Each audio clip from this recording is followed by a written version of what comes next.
Welcome to Head Rush. And this time, the rush is charged like never before. We're talking about 25,000 volts of electricity passing straight through the host. Yeah, me. But don't be scared. I know exactly what I'm doing. Check this out.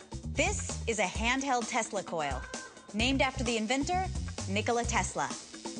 It's mostly used for testing leaks in vacuum lines, but if you take safety precautions, it's also a great way to do experiments with electricity. Don't try this at home. I'm going to hold a fluorescent light tube in one hand and a Tesla coil in the other. When I turn on the coil, 25,000 volts of electricity flows across my body. The magnetic field around all those electrons is strong enough to excite the phosphor on the inside of the tube and make it glow. Amazing, right? But I know what you're thinking. How can the 25,000 volts spark up the light but not fry me? Is it because there are lots of volts but not many amps, the volts and the amps are equal and cancel each other out, or because there are lots of amps and not many volts?